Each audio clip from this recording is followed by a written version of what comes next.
What's going on, everybody? My name is Kevin Bentley and welcome to my page. Today I am working in Procreate 5 and I'm doing a portrait here, and I just talk about my way, I guess, of the way my approach to drawing. Now in this video you can see that I did a outline from using a photograph. And what I did was I imported the photograph and then did the opacity, dropped it down some, and then put a layer over the top of it, and then did an outline of the photo. And after that, what I pretty much do is I'll go in and block in the colors for the hair and for the face.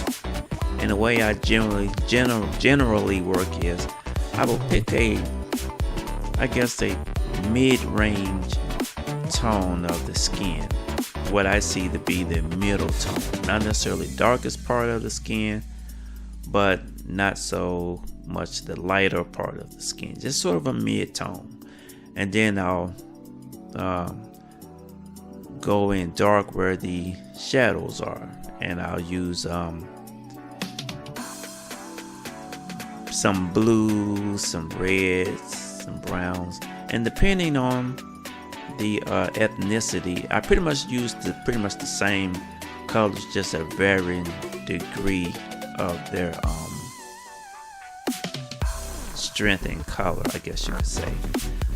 But that's the way I normally go. I'll add in shading areas around the jawline, under the chin, over the eyes, around the forehead, and gradually work till I get those tones in.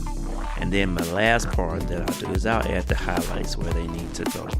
But the main part is to get your underlying drawing, get that correct, and then just kind of work from there. And that's pretty much the way that I work. And I do work in layers. That's kind of the best way for me. Now you also can do it, if you want, you can just do it on just one layer and then just do everything on that one layer. But the problem is, if you make a mistake, it can be hard to correct it, especially if you're doing it in a digital form. Now I used to do pastel portraits, and so I use the same principle. People blend differently. That's from what I've seen. The way that I blend is I tend to use the blending tool and blend areas that I need. I don't like things that are too awful smooth. Me, I like it to have some, I guess, roughness to it and kind of an unfinished look. I've seen people do, stuff and it looks, especially like with portraits that look real, totally realistic, which is great, fine, don't get me wrong. But I'm like, if you're gonna do it that realistic, you just might as well just have the photograph.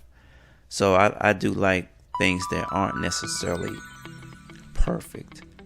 And even with my skin tone, you'll see that I have some, like I said, some blue in there, some red, some green, and I don't smooth all of that in. I let some of that kind of show. And once you do the background, you want some of those colors that's in your foreground to be in your background, so everything will kind of blend together. But I'm just posting this video, and like and subscribe if you like the video. And again, my name is Kevin Bentley, and it's nice meeting you all, and I hope to see you all again in the next video. Alright, y'all, take care.